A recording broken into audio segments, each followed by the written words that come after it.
All right, good morning guys. Got a little project that we're gonna be doing here today. Raised panel slat wall. These accent walls are very popular right now. We're getting a lot of requests for them. So here's an example.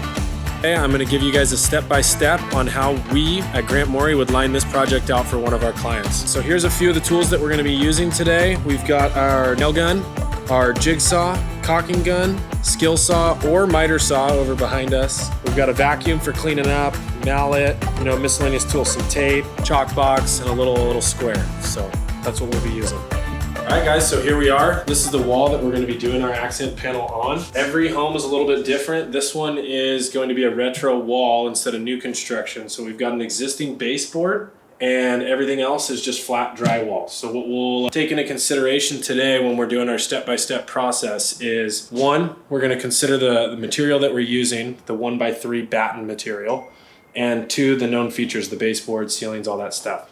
So what we do first is we're gonna line out our pattern. As you can see in the picture, this one's a little bit more geometric. It's not just a straight up and down vertical or horizontal paneling.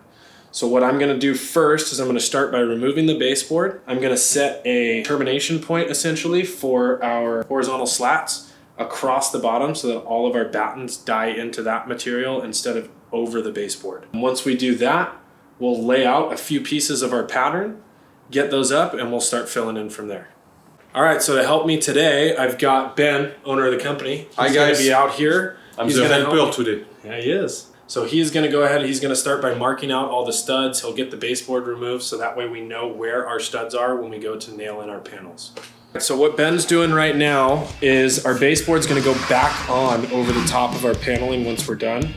So what we're doing is a little trick. We take our level, which is about a 1-inch reveal. He's marking that line on top of the existing baseboard because it's gonna go back in the same spot. That line tells us where we're gonna put our bottom termination point for when we start building our paneling walls. So this is just a little trick or a little hack to get in there fast without having to do any measuring or special cuts. Here I'm gonna take my cat's paw and my rubber mallet. I already went ahead and cut the top of the caulking joint with a razor knife so that we don't peel the paint when we take the baseboard off. So I'm gonna take this and start prying the baseboard.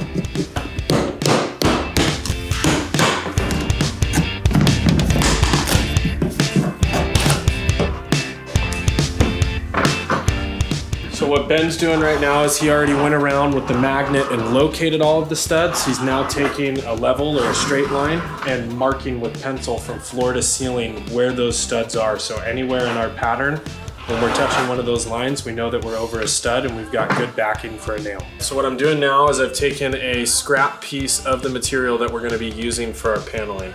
Like this, back. This is also gonna be the same material that we used for the termination point that I was talking about. So because we're reusing existing baseboard, I'm gonna take this sample, I'm gonna go ahead and mark where it intersects the existing baseboard. Now I'm gonna cut this baseboard out of the way at this point so this new material can go all the way to this wall for a seamless finish.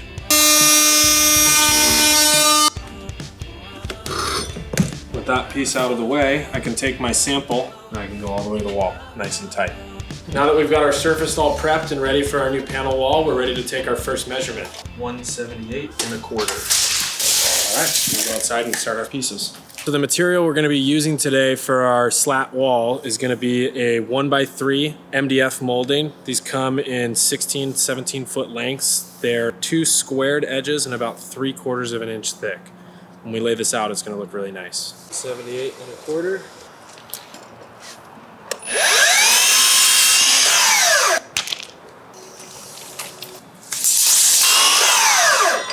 The cuts I just made are gonna be our top termination point, and because we're building the wall out, we also need to add another piece at the bottom behind the baseboard so that we don't kick the baseboard in or flex because there's a gap between the wall and the molding. So we kept 2 pieces. The top one we're gonna set to the line that we marked earlier, and the bottom one, I usually make it a little bit smaller so that we're not fighting it when we're putting it in. We don't need it to be tight, no one's gonna see it.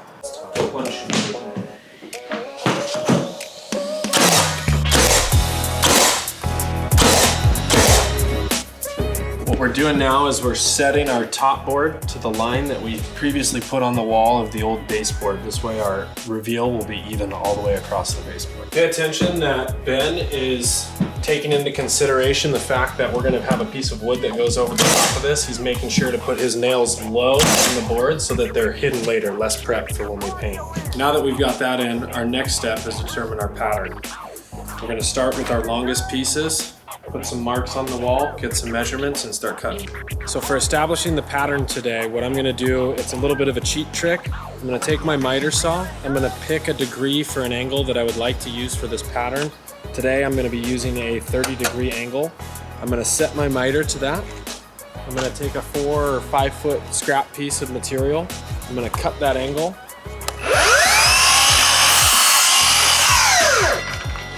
And then this angle is gonna be the piece that I use to set my pattern throughout the house. So I've got my sample piece up here in the bedroom. It's got my angle set on it. This material is the same on the front as it is on the back, so don't pay attention to the color when we're scribing our line. This pattern is gonna run this way. So I'm gonna take my sample, I'm gonna set it to an indiscriminate point, and I'm gonna go ahead and trace this line. This will show me, there's no right or wrong answers with this. This pattern is whatever you want it to be. So I've got 2 points, as you can see in this picture, that I'm gonna run from the floor to ceiling. Then I'm gonna come over, pick another area that I'll add another slat, and then we'll start piecing it in between. Right now, guys, we're measuring from our short point down to our long point that we've marked on our wall. I'm getting 102.5. So we're gonna go outside and cut that on the saw. Okay, so now that I'm cutting this, I do have to take into consideration the finish that's on the material. I'm gonna start with my long point, cut to my short point. What that means is I'm gonna put this down how it's going on the wall. I've already got my miter saw set to the 30 degrees. I'm gonna cut. Now I have my long point. That makes it easy for me to measure, especially if I'm by myself. I can hook my tape on that long point and I can come down 102.5. I need to mark it right on the edge of the board. That's my short point. Take this back up to the saw the same way. The angles are already opposite. My short point is right here. I'm gonna take my saw, I'm gonna set my blade so that I cut to that short point. I always leave it a hair long, and that way I can come back and trim it just right. There's my angle. This goes on the wall, just like that. As you guys can see, this piece now fits tight, firm at the bottom, tight to the ceiling. This measurement is not gonna change. Anywhere that I use this size piece, it will work. Take it down here. Same contact. So depending on your pattern, we're gonna use 3 of these today. I'm gonna go cut 2 more, lay out the first one, and I can mix and match where I wanna place them. You can do 3, you can do 5, whatever you'd like to do. It's your pattern, have fun with it. Okay guys, so Jordi is cutting a couple more buttons for the wall. While he does that, I'm going to start prepping my caulking gun to attach those buttons to the wall. So we want to glue them and nail them in the studs. So what I do is I go on a zigzag pattern. You don't need to put too much of it, you know. Keep it clean. Then I'm going to put the button on the wall. We have our line right here. So use the line as a guide. And we know we have studs right here. Remember, I marked the studs earlier, so I'm going to nail it in the studs. Make sure we have good contact everywhere on the wall. And that's about it.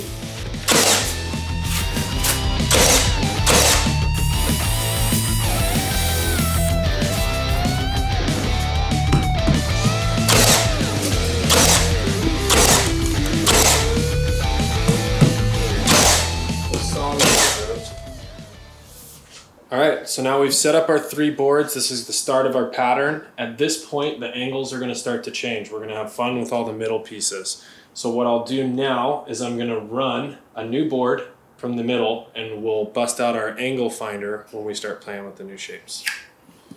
Okay guys, so sometimes when you use a nailer, cordless or corded nailer, it doesn't matter. Sometimes the head of the screw doesn't get synced all the way in, okay? So that creates a problem because we can't sand it, we can't paint it, it looks bad. We'll use what we call a nail set. This is a nail set. It's a spring nail set. So what you do is you put your nail set on top of the nail, hold it, and spring it.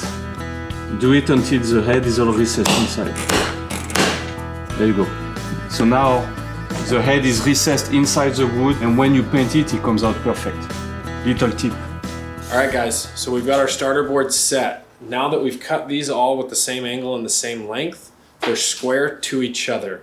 So when we start putting our intersecting pieces on, we're just gonna have a straight square cut. What that means is we'll lay out where we want our next board to come across. Probably do one right about here. We can measure, square across, we'll mark that out, get that board set in, and we'll start filling in with some more pieces. I've got 60.5, exactly 5.5 feet. How about that?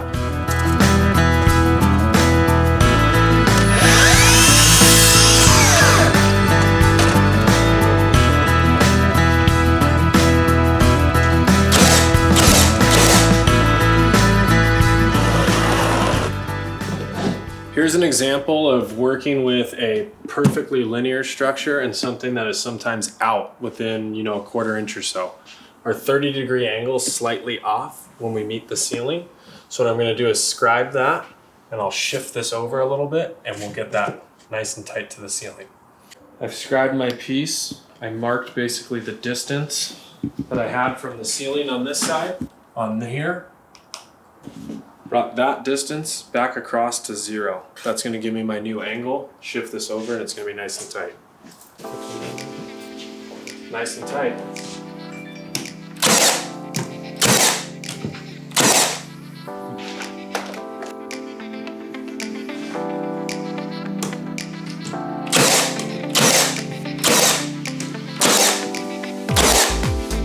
Top and what's the bottom?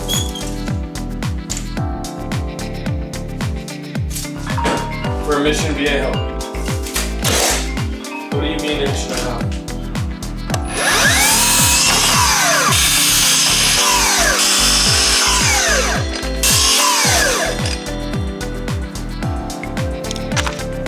Do it.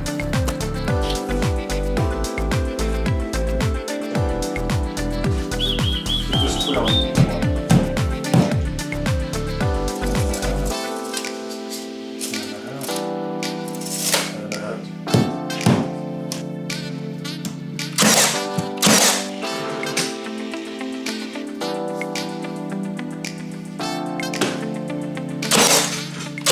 I'm just going to give you a quick breakdown, show you what we've been doing as we lay out this wall. So we're taking our vertical boards, we're running 45 degrees parallel with a framing square off of these to start our lines. That sets our angle. This way, when we intersect a piece of wood, we've got a standard straight cut, 90-degree cut. When our intersection hits a wall, we have the same angle that we have with the rest of our cuts. So we've got 31 and 45. We only have 2 angles that we're cutting today and makes it super simple, easy to lay out. It also lets us measure cuts in advance so that we can cut more than one piece at a time. For example, we laid out this, chose another random spot for our pattern, have it marked here, and then also off of our board, because we're doing 45, do the same thing, measured another piece. So I was able to measure 1, 2, 3 pieces. I'm gonna go cut those on the saw, come back up and install them.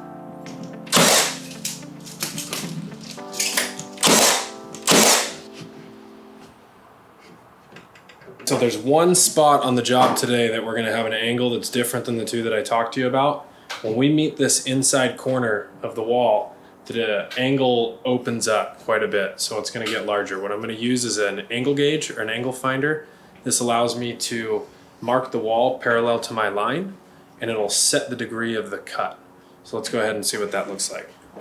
I can take this and I can leave it against the wall. What I do is I leave this against the wall. I put this in line with my scribed line, and then I lock it in place. Now what I can do is take this onto a piece of our wood out front. I can mark it and it'll give me the angle. All right guys, so I've got my piece. This is my angle that I figured out upstairs. Here's my piece where it hits the wall. This end is gonna be the long point that I measure. So I'm gonna take my square, I'm gonna put it in line, and then I'm just gonna trace that. That is the angle I'm gonna need for the wall. My miter saw may or may not go that far. Let's see. It looks like my miter saw might just cut it. It turns out it's about a 60-degree angle.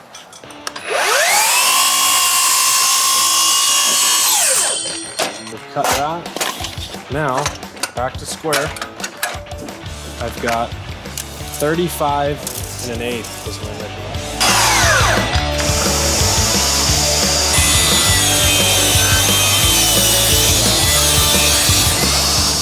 The last step for today, we're gonna put the baseboard back on. Like I said before, we're gonna fit it into the existing place. So we're gonna cope both ends of these. What we've done is we've measured wall to wall the same way we would cut a regular baseboard, but we've cut it at a miter. Now that we have our miter set, in order to cope it, what we're gonna do is follow this line right here with a jigsaw and follow that detail and then clean it up with some sandpaper and it should fit right in.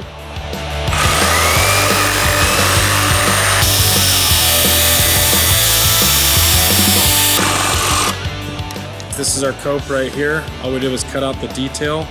This profile matches the other baseboard profile. So when we slide this in, it's gonna be a seamless transition.